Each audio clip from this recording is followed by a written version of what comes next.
third chair? I have no idea. I mean, I know they asked for 3 mics.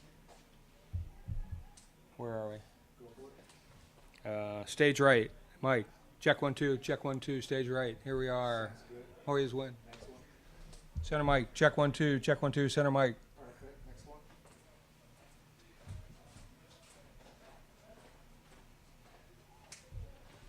Stage left mic. Check 1 2 1 2 1 2. Camera right. Thank you, everybody. So, tall chair, huh?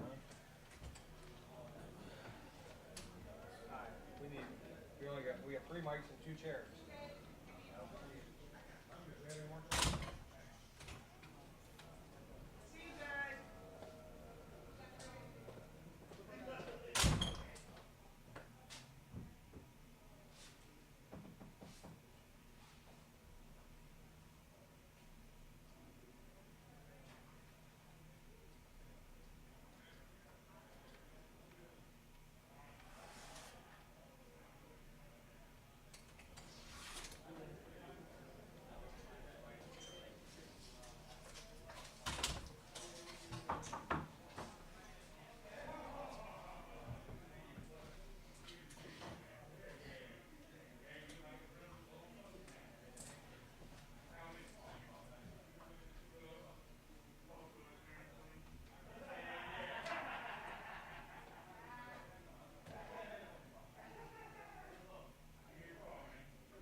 He ain't in here yet. He coming though.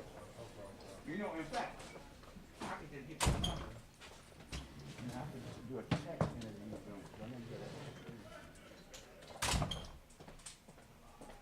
What was the number?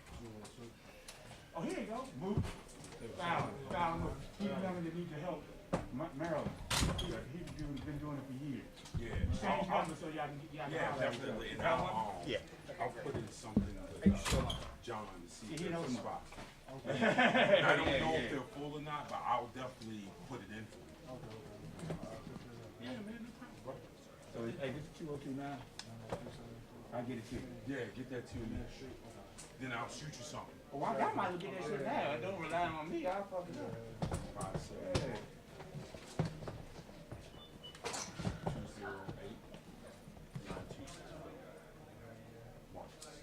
208 AKA Mook. Oh, hey, pal, call him Mook, man.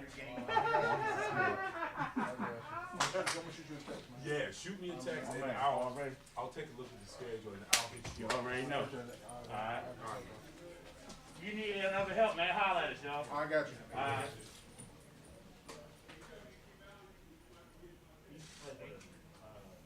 Tampa Bay. Memphis and then Tampa Bay. Training camp. Offensive line.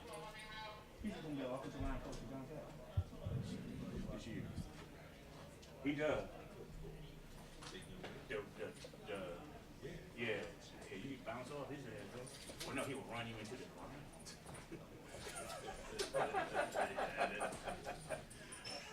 Trying to pass rush against him. Are you serious? Yeah. So he's going to be Could be the offensive line coach.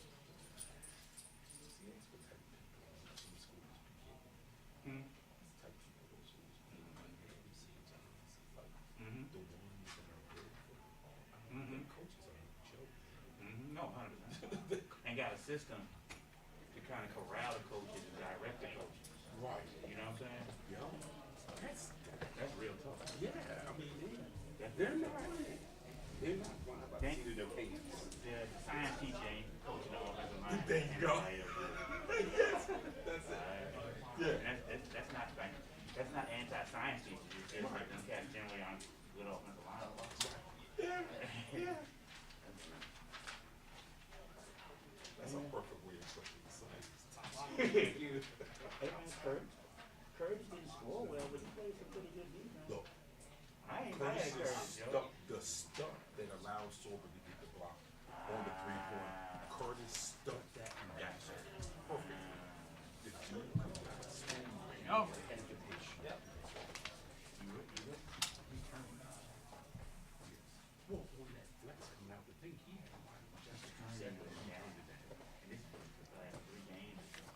doubt they send anyone. But.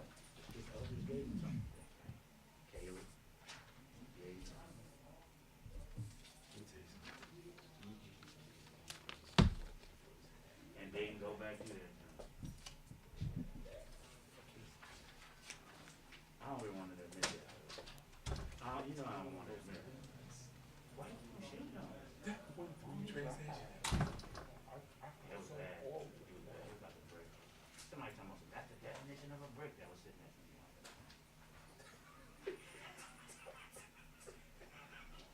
I feel bad because I like the one man. That's my dude, man. He's not helping. Right. Amen. There you go. Not in the game. Right.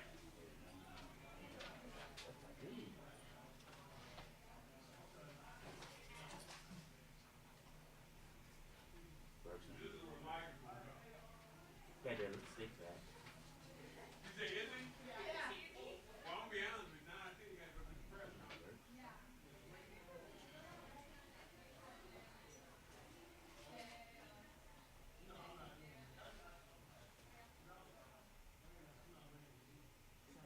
More than 4 3-point shots. Maybe the misses. I just think they just don't.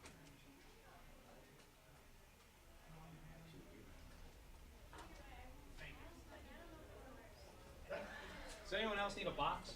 Or are we all good?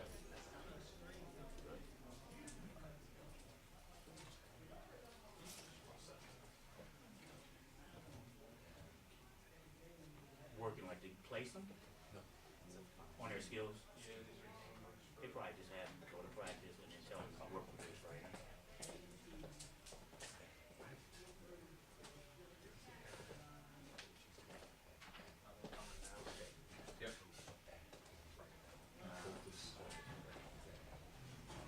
Oh, okay. Black guy? Yes. Tall guy? Kind of. Oh, okay.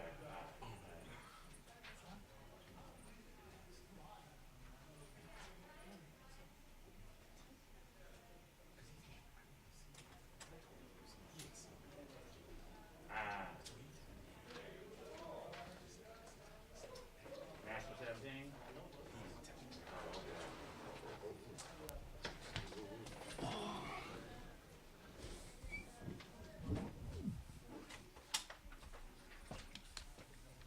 If everybody's ready, we can go straight to questions. Do you all need me to use the mics, or you good? I'm good. I'm glad you're here. Hey, Coach. Early on, especially in that first half, it seemed like Andre performed well against Thomas Sorber. Did you keep going to him? Because it seemed like he was posting in deep. He was really making an impact on the game screen. No, Andre was good tonight. I mean, Sorber is unbelievable talent. There's no question about that. And we continued the second half, and we struggled getting the ball to him. Had some errant passes in there that hurt us. But yeah, Andre did a heck of a job. He's been playing well. And was there something early on they did with McCaffrey? I know he kind of got off late, but it seemed like there was long stretches where he was not there. Yeah, I think they started size on him and kind of held to him pretty tight because we tried to free him up a couple of times and they were taking that away. And but like I said, I thought he finished pretty well. Returning the screen, have you had a player that has improved that much? I've seen him in high school, and he Yeah. was not what we see now. Yeah, no, Andre, just one of the greatest kids I've ever coached, and he's done a good job of from the time we got him from Bucknell to working hard, getting himself in shape. His body is from when you saw him in high school is completely different than what it was, and he's got an understanding of how to play, and when he plays with grit, when he plays with toughness, he's pretty damn good. They were picking up 13 with number 11 full court. What was the impact of that in the second half? Well, that's something we had seen Georgetown do that and knew they were going to press and change defense. They didn't change as much as we thought they were going to, but I thought Finn had a pretty solid game, and they did a nice job of disrupting us there to start the second half. But they're long, they're athletic, and they played really hard. Thad, to kind of build off that a little bit, just the turnovers there in the second half, that seemed to be kind of the difference from my vantage point. But, did you feel like that was the Yeah, first 10 I mean minutes? I call them pick twos. Everybody calls them pick sixes. I mean, that was probably the game, to be honest with you. I mean, just the steals that led to layups, and we just, and they happened at bad times. They got that lead up there, and those are things that we've got to get corrected. We've got to do a better job of. And how much of an adjustment was it for defending them without Epps out there? We didn't know till right before tip that he wasn't going to play, and obviously he's a prolific scorer. I thought, with him not being in there, their size was bigger because we're big on the wings, but you play the game. Good. Anything else? Thank you. Thanks. Thank you. How's McGee's doing? He's all right? He's good. He got a cold. He's sick. Oh, okay.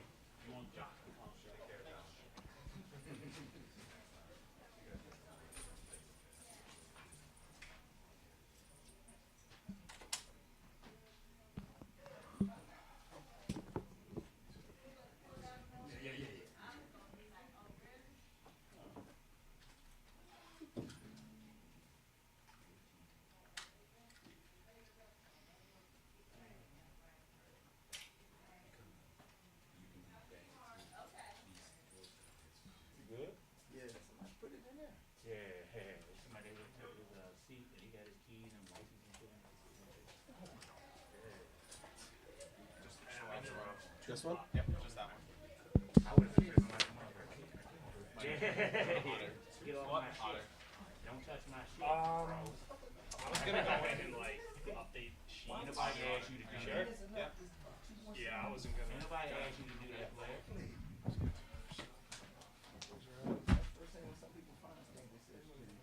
No, just leave them right there so the people can come back. Now, if nobody's there, then you take it to the law and found or whatever. They not gonna know where it is. Thank you. I know, in the camera room. The break room? Wow. You lucky you found that. Woo. I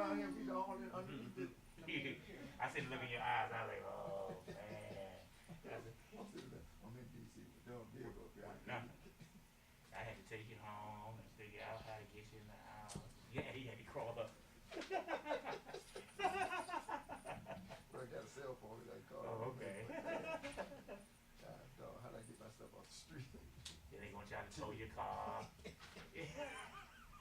Now you stuff to me back. Fallon was a good young boy, right? The cat you were talking to? Yeah. Yeah, I do, man. Yeah, Hey, look out after him, man. okay. Mook said he gonna look out I after him. told him a lot of stuff. His sister's cyclist. Oh, okay. Yeah. He used to play ball. I know. So, Had a cup of coffee with Tampa Bay. okay. Went to Memphis. He said he went to Hargrave, and then from there he went to Memphis. Okay. I got on to him. He the one that told me my sister's cyclist. I said, he said, man, that hard hell. I said, yeah, exactly. We're gonna have Sorber and Peavy for questions. Okay. They would. That difficulty closing out. Yeah, They could've got that. they could have. Yeah, But they didn't. that's true. Screen has gotten a lot better. It's phenomenal. In high school, Yeah. fashion, he saw him in Butler when he been on high school. Oh, yeah, definitely. Yeah, he was. Yeah, he was lost. Elbow. Yeah, look at him. Yeah. Look at elbow.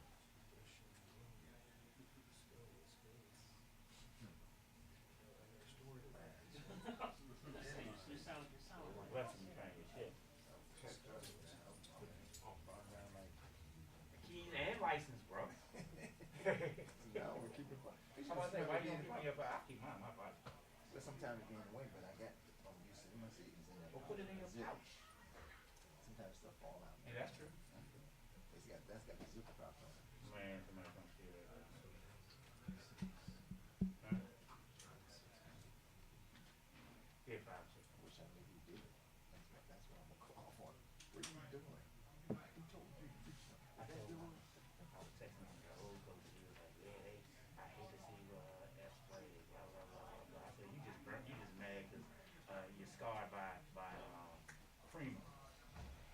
bust out laughing talking about that damn Primo. Somebody little mid-major. What is he, man? Yeah. Where's Primo now? He's not with Florida State. He was Who's this? Primo. UT San Antonio. There you go. Way out there. Wherever he He's goes. scoring a lot and they're not winning. Doing his thing. That's what he is. That's what he does. Where's the big kid at? Amino? Not Amino. Who you talking about? Supreme. Supreme? Oh, Oregon. He's in Oregon. Caduce, he's gone. He's finally out of eligibility. Damn. Oh. Forget about Hey it. yo, but they had the big boy Cook playing with the scrubs in a 20-point blowout where they were getting blown out. He should have stayed here, man. He should have stayed here. But his man tried to negotiate, tried to drive up the price and everything. Like what's his name? Down in North Carolina State. Oh yeah, oh yeah. You ain't hear that? Did you hear that? He tried to make it like, yeah, come down, waste some more money. They was like, goodbye. I was shocked at that. Man, you better be, man. I want teammates that don't do that. Yeah, but it's the same shit. It's the same shit, yo. It's the same thing, man. Yeah, there's no difference. Because that's what he can do. You know Mario, they used to be at Middlebury? Coach? Okay, he was in the game there. I wonder if they have a player. I don't know, he ain't in Middlebury. Who? Yeah, up in Philadelphia, by a mall. Evergreen Christian. You mind, yeah. Yeah. Oh, okay, you gave him on that one too raggedy.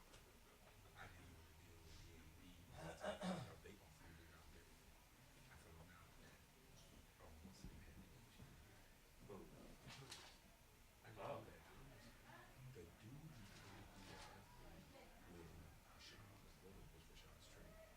Oh, okay. And once I found that they were tied up in it, I turned it down. I made up some reason for turning it down. I didn't want to give them the real reason why. But I don't want to go into parts of that.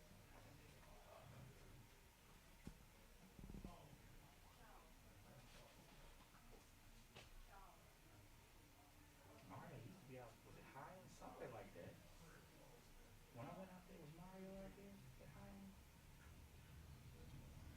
That dark-skinned guard they had from Richmond that was crazy, batshit crazy, but he went somewhere. And they had a brown-skinned muscular guard that they were trying to make a point guard, but he was really a two guard. But he was a good kid. But the kid from Richmond was kind of like an asshole. About 5 years ago, or 4 years ago, or something like that, or maybe 3. That was around there. Brizzy. Oh, okay. That's near the end of Brizzy because that's when they wanted to do kid from Fur and Brizzy ran everything. So they had a set of twins that transferred out there here because they felt like the dads was crazy.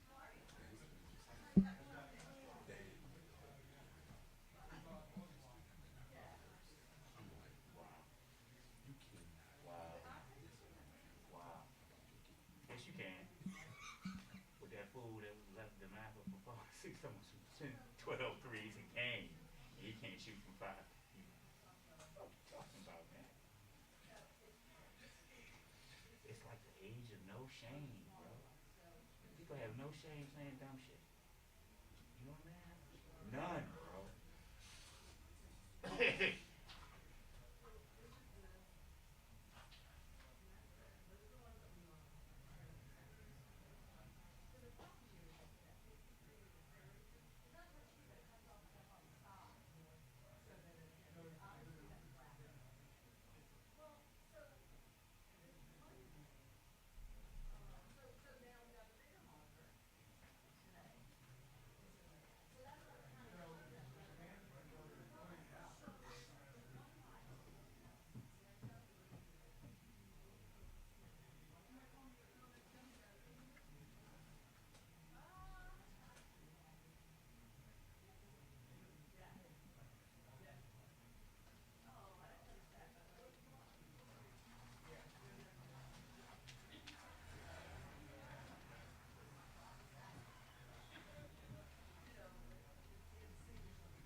I would have brought it inside too.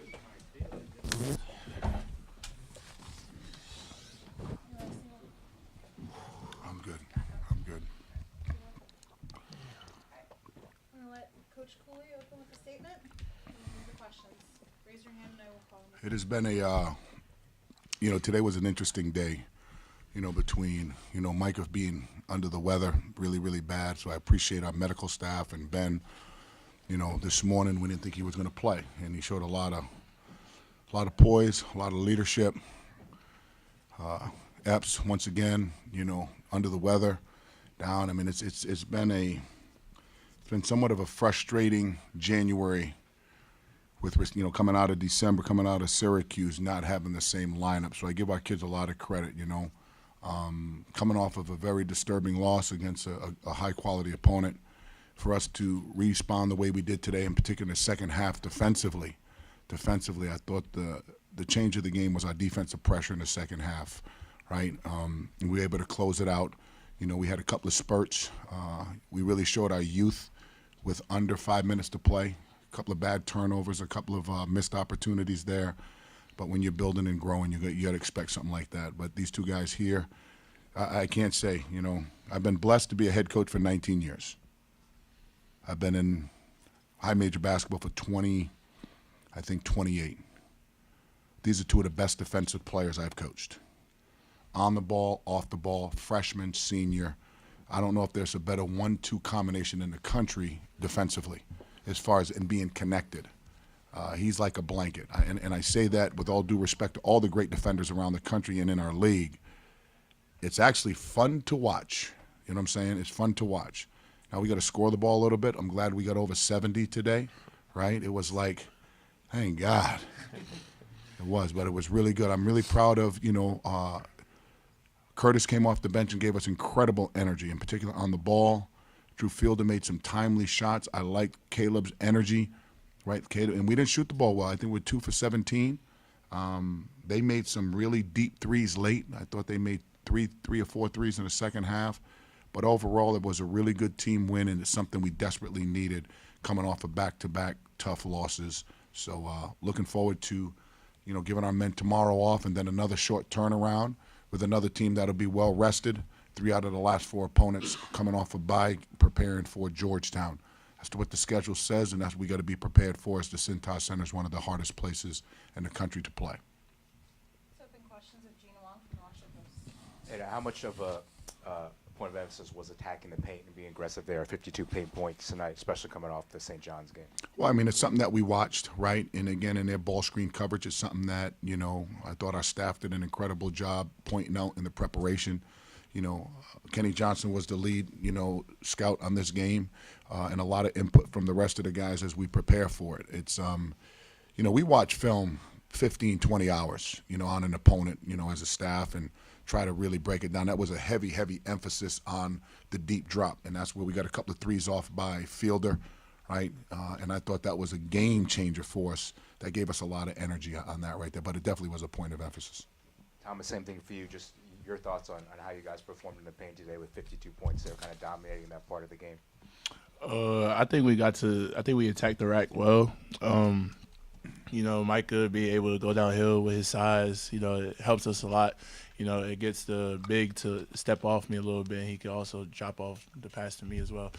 So I think us getting to the paint is helping us a lot as well, because we have shooters on the outside that can also spray. So I know we didn't have a good shooting night tonight, but that's like the usual what we do. So. Okay, we're gonna go Patrick Stevens with discourse and then up to Marcus Washington. For both Micah and Thomas, did it seem like it had been a month since you guys had gotten to 70 points, and just what did it kind of feel like out there offensively? Did it feel like things were moving a little bit better and setting up a little bit better today? Yeah, I feel like a month. We get told that every day in practice that we need to get to 70 points. I think today we just moved the ball well, and we trusted each other, and we took the right shots. So it was good to get to 70 today. Also, it was actually fun getting to 70. Coming into the game, I told my teammates, we gotta have fun while playing basketball, and while we have fun, then the score will look different. So, and we was able to get past 70 by having fun. So, yeah, we was able to do it. And I know they don't force a ton of turnovers, but for you to have only 6 tonight with Epps out, and also just for Malik to kind of be able to, shooting aside, just kind of play the game that he did, how encouraged are you by I am encouraged by that. When you don't turn the ball over, at least you give yourself a chance, whether it be a second shot, right? You got to get the thing on the glass, right? Get it on the glass. And they did do a really good job rebounding the ball. I think we're even on the glass, and that's something I think we got to continue to emphasize, in particular with our front court. And I thought Micah met the challenge today. My big guy here, how many rebounds you have? Yeah, we're going to have a conversation about that. He owes me a big steak from one of the best steak restaurants, because every time you don't get double-digit rebounds, he's got to buy us a nice steak, nice ribeye, right? Medium rare. So Your tab. So it's definitely coming, Thomas. No, it was. We put so much pressure on our defense, right? It's very hard to win in the 60s. Very, very hard. Like you got to get. You look at some of the best teams in the country and look at the points they score. We're going to defend you, but we got to put the ball in the basket, and that was a heavy emphasis.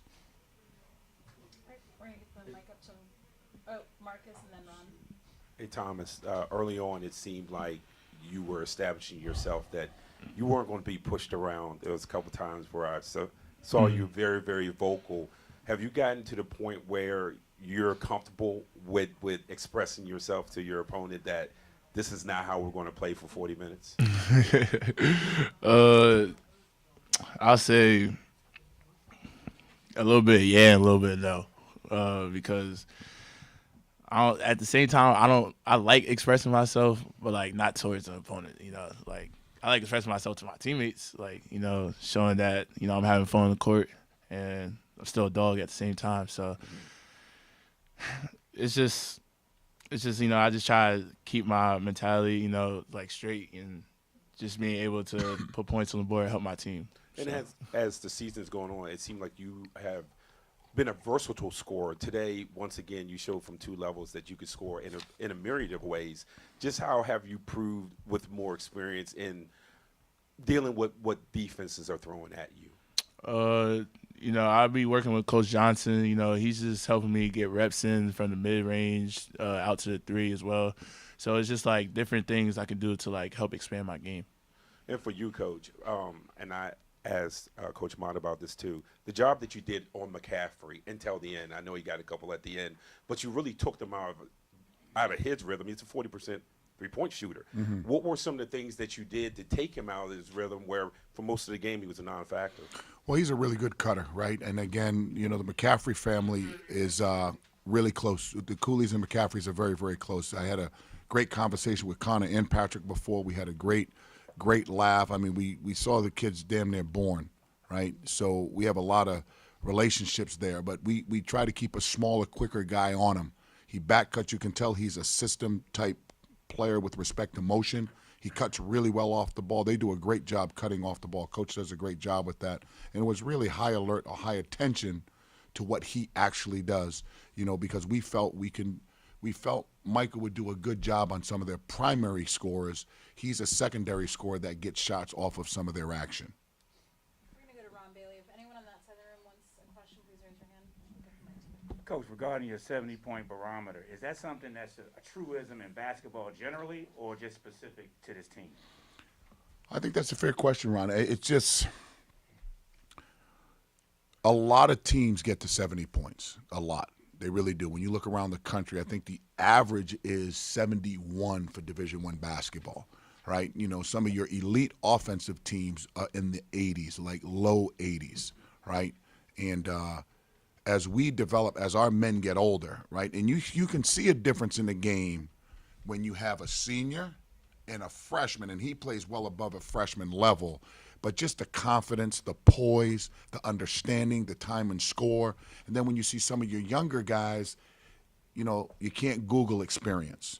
So I would say 70 is a great barometer if you're a decent defensive team, and I think we're a little bit better than decent on the defensive end. I think a little bit better. And not great, but I'll give our young men a lot of credit because we try, we think about it, we talk about it, and that's a major part of our DNA. Thank you. Peavy, talk about number 11's pressure on the ball second half.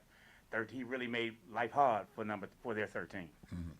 Say it again. I'm sorry. Talk about number 11. Your guy, number 11's pressure on the ball second half. Oh. He made life hard for number 13. Yeah, I mean, we know what Curtis can do on the defensive end, and I feel like he stepped up to the challenge. Having Epps out today, Epps is one of our better defenders. So, yeah, hats off to Curtis. He showed what he can do and what we know he could do, and he showed everybody. So, yeah. We're going to go to Alan from the Hoya, and then we'll move to the back. I'm sorry I not know your name. Thank you. Micah, this one's for you. When I interviewed Malik Mack for his player profile in the preseason, he said one of the players to look out for was going to be making a jump this season. He mentioned you. You've been great offensively for us this year. Can you speak to your work ethic, what really went into that in your development? And Coach and Thomas, you can join in on this one too. Sure. Really what I worked on this off season was just my confidence. So yeah, I worked on my confidence, and then my coaches just letting me play the game, and then working with LaDante Hidden in the gym, just working on all assets of my three-point shot, my mid-range, my back to the basket, because that's one thing I never played until I got here. So yeah, I just worked on everything in my game, and I think it's showing. We targeted him in the portal, right? I think he chose the right fit, right? And so when you try to target in recruitment, it doesn't always work. That's why you see people transfer for different reasons. But I thought it was the right fit at the right time for the type of players that we like. Physical, athletic, three-dimensional. He can shoot it, he can pass it, he can handle. Obviously, and I said this again, he's the best defensive player I've ever coached in my career. But he just needed an opportunity and somebody to breathe energy in his backpack, to tell him it's okay. Now, he'll throw that damn thing over the backboard every now and then, right? Every now and then. But anytime a coach can infuse energy and give young men confidence to let them know you believe in them, incredible things could happen, right? Incredible things could happen. So when we're talking to our men, we're going to make mistakes, but let's not dwell on it. Move on and understand that you're a great player. We have an incredible, incredible player in PV, and I still think the best is yet to come. Coach? Sir. Besides the two gentlemen sitting next to you up on the podium, what was the message to the team in the final 5 minutes or so as Butler tried to make that run? We talk about cherries. Cherries for us are 3 stops in a row. So we constantly talk about how many deflections we have. Are we being disruptive? Are we paying attention to detail? Who are the main guys? What are they trying to do? Let's follow the scouting report, right? And again, I think this group has done a really good job for as young as we are to follow the game plan. Even in some of the games we've lost, I think our game plan as far as following it is a credit to them. So we just talked about our energy, trust in one another, right? We're going to talk about we got to finish the game with free throws, which I didn't think we did a great job of, right? We didn't do a great job of, so we got to continue to, get to the end of the game. Most games in high major basketball, well, I would say basketball overall, come down to that last 4-minute war. Right? If you can win that last minute war, that last 4 minutes, you're probably going to end up winning the game. If you can win that, if it's a 1 or 2 possession game. And I thought today we won that last war, and that's why we won the game. All right. Thank you, everyone. Appreciate it. Thank you, guys. Thank you.